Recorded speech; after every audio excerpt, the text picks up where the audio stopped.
Assalamualaikum warahmatullahi wabarakatuh. Innal hamdalillah nahmaduhu wa nasta'inuhu wa nastaghfiruh wa na'udzu billahi min syururi anfusina wa min sayyiati a'malina may yahdihillahu fala mudhillalah wa may yudlil fala hadiyalah. Ashhadu an la ilaha illallah wahdahu la syarikalah wa ashhadu anna Muhammadan abduhu wa rasuluh.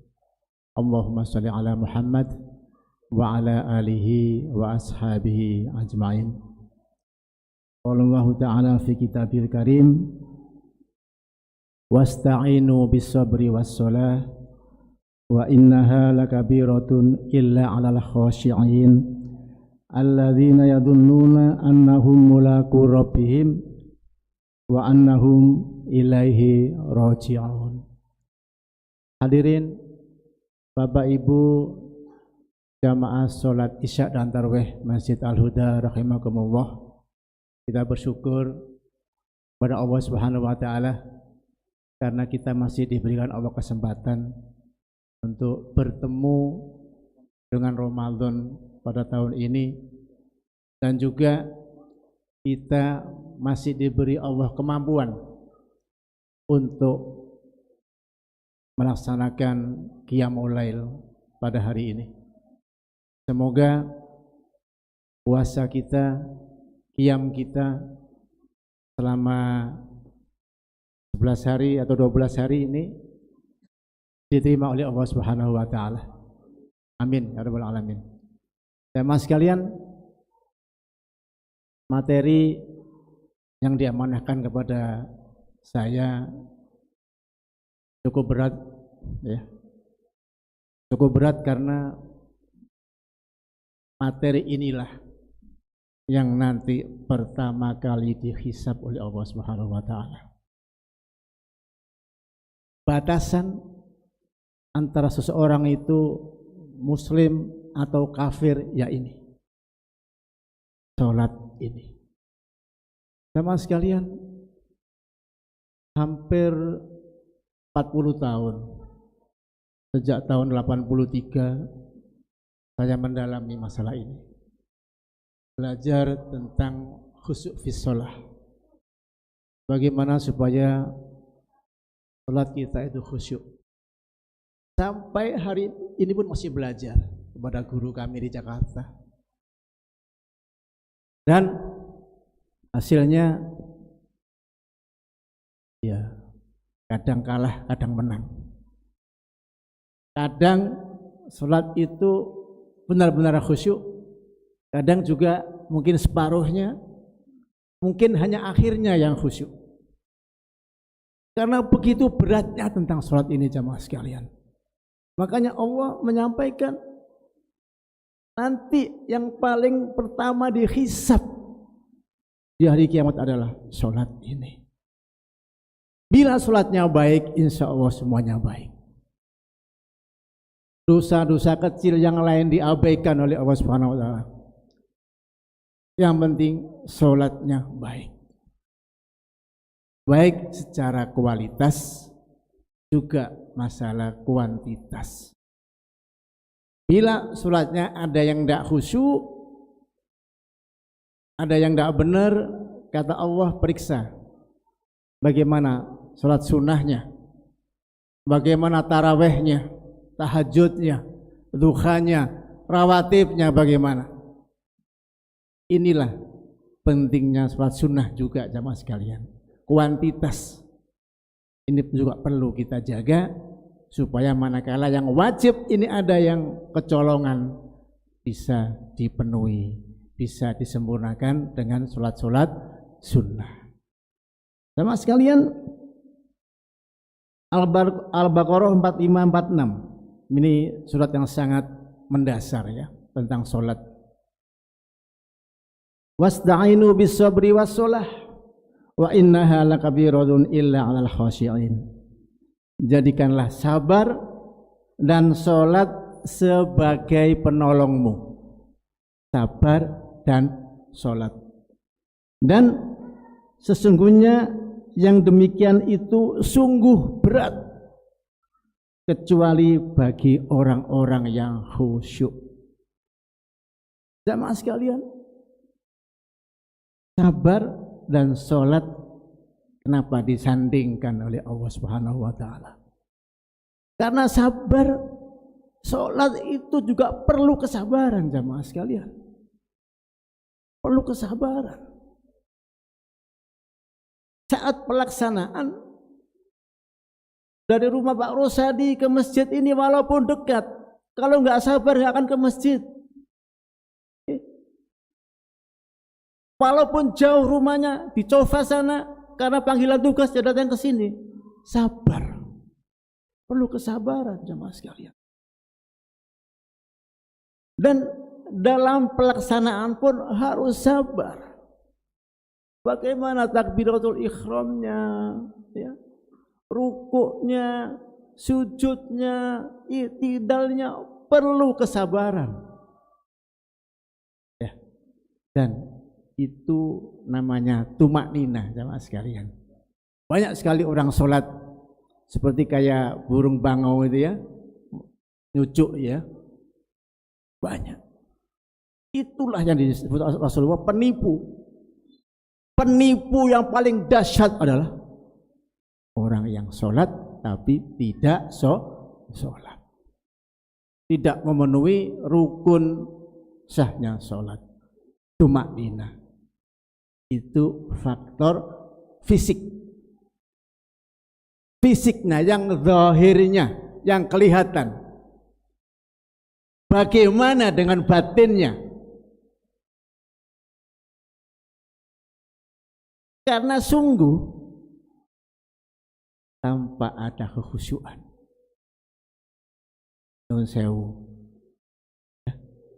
sholatnya diragukan jamaah sekalian. Orang yang khusyuk itu yang bagaimana? Yaitu orang-orang yang alladzina yadhunnuna annahum mulaku rabbihim wa annahum ilaihi raji'un. Yaitu orang-orang yang meyakini bahwa mereka akan menemui Tuhannya dan bahwa mereka akan kembali kepadanya. Kapan? Saat sholat. Sholat itu adalah pertemuan, silatun, waliqaun bainal abdi wa rabbi. Pertemuan antara hamba dan Tuhannya. Ya, makanya jelas ayat ini bahwa orang yang khusyuk itu yang menemui Tuhannya saat sholat dan kembali kepada Allah Subhanahu wa Ta'ala. Sholat kita, inna sholati wa nusuki wa mahyaya wa mamati lillahi rabbil alamin. Benar enggak begitu? Atau hanya lip service saja? Atau hanya ikrar saja? Ini jamaah sekalian perlu kita pelajari bagaimana supaya khusyuk dalam sholat. Ayat yang lain menyebutkan qad aflahal mu'minun alladzina hum fi sholatihim khashi'un. Sungguh beruntung orang-orang mukmin itu. Siapakah dia? Orang yang khusyuk sholatnya, yang khusyuk dulu, itu yang beruntung jamaah sekalian. Jamaah rahimakumullah, mari kita asah batin kita untuk mencapai khusyuk. Berat memang, tapi bukannya nggak bisa kita capai. Ya, ada beberapa tip. Karena ini ceramah pendek, saya nggak bisa jelaskan secara panjang lebar, Pak Rus ya, mohon maaf ya. Singkat saja. Ya. Kuncinya di hati jamaah sekalian. Sholat itu ada dua dimensi. Dimensi fisik, ritual, ya, ritual, dan dimensi non fisik, spiritual. Dua-duanya harus wajib hukumnya. Ini rukunnya sholat. Ya. Rukunnya tumaknina, ya, secara fisik, batinnya khusyuk. Kan banyak sekarang, termasuk yang bicara. Yang sholat itu Allahu Akbar. Takbir Allahu Akbar. Ya. Kita sadar, kita bukan apa-apa. Kita bukan siapa-siapa. Allah yang maha besar. Allah maha segalanya. Ya. Sadar kita. Setelah itu begitu imam membaca saat Al-Fatihah mungkin masih khusyuk. Begitu ayat Al-Quran, apalagi kita nggak paham, ya, nggak paham apa dibaca imam, jangan lantur kemana-mana. Wah, lupa saya nggak pakai masker ya. Lupa. Diingatkan semua oleh setan. Itu jemaah sekalian. Itu perbuatan setan. Sama rahimakumullah. Maka dari itu, mari kita perbaiki hati kita. Kita belajar mengingat Allah. Kita melekkan batin kita ini. Melek. Saat sholat apalagi. Saat berzikir, saat tidak sholat, saat terjaga, kita ingat Allah. Ya ayyuhalladzina amanu wa tatma'innu qulubuhum bi dzikrillah. Wala bidzikrillah tatma'innul qulub. Kita terus banyak berzikir kepada Allah Subhanahu wa taala. Dzikran katsira. Zikir yang sebanyak-banyaknya kepada Allah Subhanahu wa taala. Itu cara melatihnya. Saat terjaga, saat mau berangkat kerja, saat mau tidur, mau mandi, ya. Kita tidak lupa membaca doa. Membesarkan nama Allah, berzikir kepada Allah Subhanahu wa taala. Itu cara melatihnya. Ya. Sehingga nanti kita enggak menyesal jemaah sekalian. Al-Qur'an Al-Isra ayat 72. Wa man kana fi hadhihi a'ma wa huwa fil akhirati a'ma. Barang siapa yang hatinya buta. Hati yang buta itu hati yang sangat kurang berzikir pada Allah Subhanahu wa taala. Hati yang buta itu hati yang dilalaikan saat sholat sekalipun. Sholat itu tujuannya untuk mengingat Allah.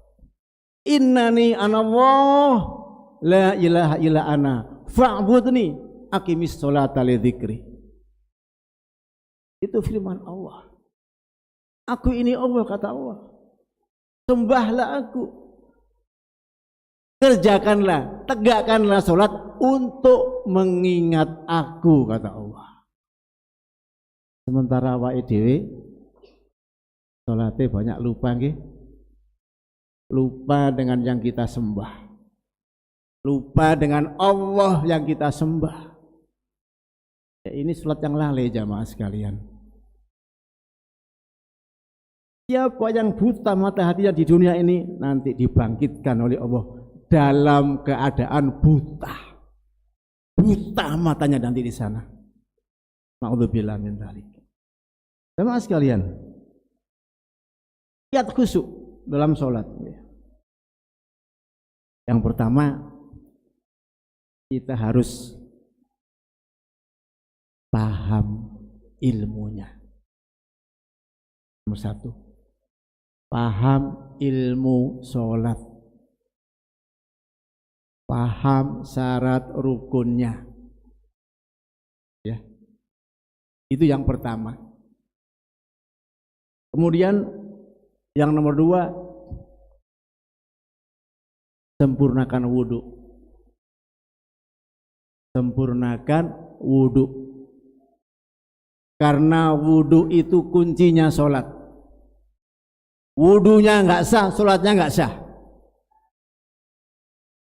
Wudunya nggak sempurna, sholatnya nggak akan bisa khusyuk. Sempurnakan wudunya.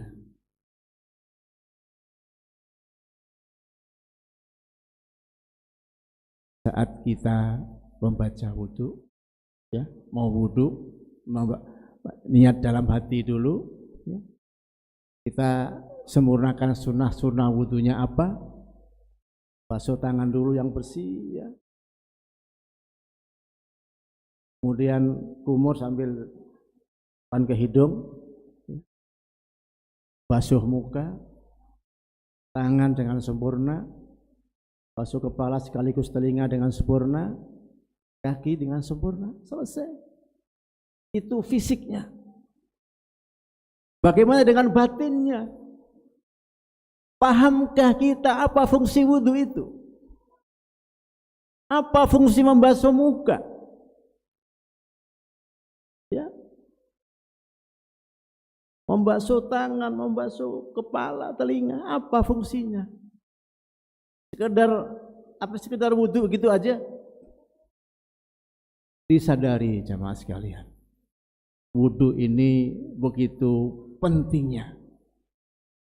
Sadari bahwa kita mau menghadap Allah itu perlu bersih, suci. Mata yang banyak berzina, ini zina mata, ya, perlu dibersihkan. Mulut yang sering bicara kotor perlu dibersihkan. Kepala yang seringkali berpikiran busuk perlu dibasuh, dibersihkan, disucikan. Tangan, kaki yang sering melangkah kemana? Ke tempat maksiat mungkin, perlu dibersihkan, disucikan. Baru baca doa. Setiap tetes air yang kita basuhkan di muka kita, di tangan kita, di kaki kita, itu menggugurkan dosa-dosa kita, jamaah sekalian. Itu harus kita sadari itu.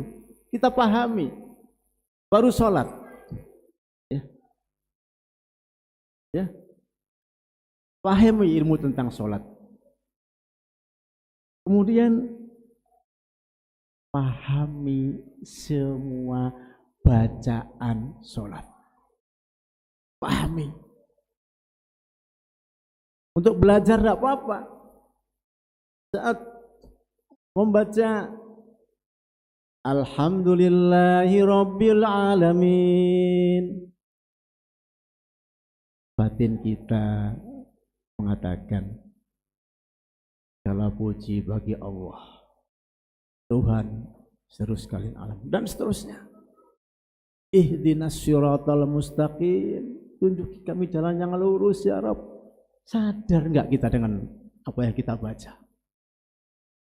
Pahami itu sama sekalian, ya. Pahami sejak takbiratul ihram hingga salam. Kemudian yang keempat, pahami, kenali musuh besar kita. Dia yang membisiki kita, ya, melalui pori-pori tubuh kita, darah kita, setan laknatullah. Kenali. Ada setan yang khusus untuk mengganggu, menggoda orang yang berwudu. Namanya walhan. Mudah-mudahan nggak ada walhan di sini, ya.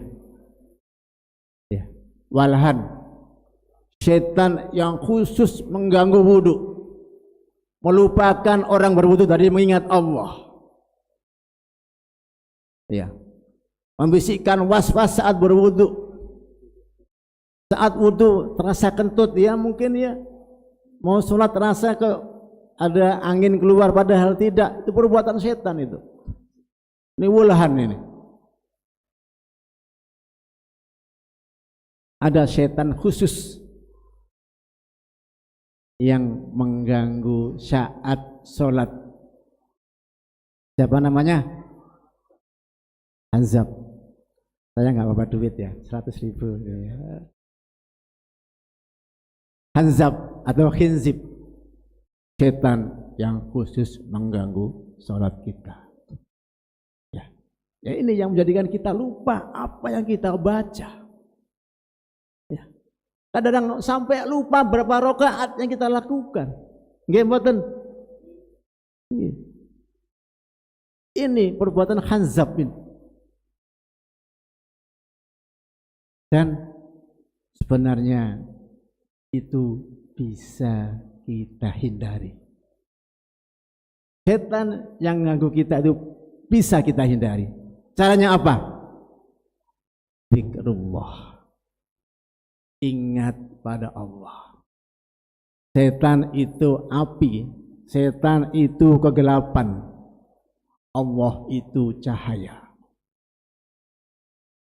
Pasti dia akan pergi dengan sendirinya. Ya. Saat azan dikumandangkan, setan lari terbirit-birit karena saking takutnya. Begitu azan selesai, dia datang kembali untuk menggoda Pak Rusadi, menggoda saya gitu ya. Itu setan, Hanzab ini jemaah sekalian. Maka dari itu kita kenali musuh kita. Kenali apa kelemahannya. Kelemahan yang utama adalah saat kita zikrullah, ingat pada Allah, cahaya Allah itu akan menyingkirkan setan laknatullah ini. Assalamualaikum.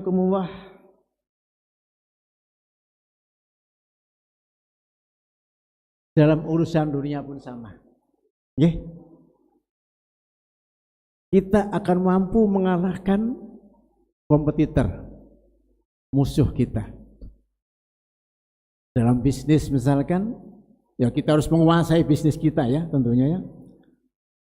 Menguasai peluang-peluangnya, pasarnya kita kuasai, dan kita juga mengenal kelemahan musuh-musuh bisnis kita. Urusan dunia, akhirat apalagi jamaah sekalian. Kita wajib mengenali musuh utama kita yang selalu membisikkan alladzi yuwaswisu fi sudurin nas, membisikkan dalam hati kita, terutama setan minal jinnati yang dalam bentuk jin ini, yaitu yang Hanzab ini, kita harus kenali. Mungkin cakap mengatakan jamaah sekalian, saya bacakan surat terakhir Al-Mujadilah 19. Astaghfadha alaihimus syaitanu fa'ansahum dzikrullah ulaika hizbus syaiton ala inna hizbas syaitoni humul khasirun. Setan telah menguasai hati mereka. Ya. Setan telah menguasai hati kita lah. Lalu menjadikan kita lupa mengingat Allah. Ya. Gangguan setan, godaan setan itu menjadikan kita lupa mengingat Allah. Bila ini kita teruskan, apa kata Allah? Mereka itulah golongan setan. Orang yang dilalaikan oleh setan, lupa mengingat Allah, disamakan oleh Allah sebagai golongan setan. Na'udzubillah min dzalik.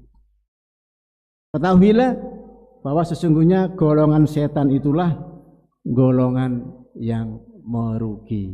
Ya. Mudah-mudahan kita dijauhkan oleh Allah dari ayat ini dan kita selalu banyak berzikir kepada Allah Subhanahu wa taala. Amalkan jamaah sekalian. Ya, banyak bacaan-bacaan yang sangat dahsyat, bacaan yang sangat dianjurkan oleh Rasulullah. Ada pada saat zikir pagi dan petang ada doa subhanallah bihamdi adada khalqi wa ridha nafsi wa zinata arsy wa midadan kalimati. Itu lebih berat dari dunia seisinya ini. Satu bacaan itu. Subhanallah bihamdi adada khalqi wa ridha nafsi wa zinata arsy wa midadan kalimati. Dihafalkan, dibaca setiap sore dan pagi. Atau baca lagi bacaan subhanallah bihamdi subhanallahil azim. Zikir ini dahsyat sekali, ringan diucapkan tapi berat di timbangan nanti di akhirat. Insyaallah basahi lidah kita dengan banyak berzikir kepada Allah Subhanahu wa taala setiap saat. Pak Rusadi mau berangkat ke toko, berangkat dari rumah, bismillahirrahmanirrahim, Allah, la haula wala quwata illa billahil aliyyil azim. Sejak berangkat sampai di toko, sampai pulang kembali ibadah. Dinilai ibadah oleh Allah Subhanahu wa taala. Bisa. Semuanya bisa kita lakukan asal kita enggak lupa untuk berzikir pada Allah Subhanahu wa taala. Demikian jemaah sekalian. Terima kasih, mohon maaf bila mana ada yang kurang. Kalau ada yang kurang diundang lagi Pak Rus. Siap ya. Kapan saja siap ya. Mengatakan kita akhiri dengan bacaan hamdalah dan doa qiyamatul majelis. Alhamdulillahirabbil alamin. Subhanakallah bihamdika asyhadu an la ilaha illa anta astaghfiruka wa atubu ilaik. Wassalamualaikum warahmatullahi wabarakatuh.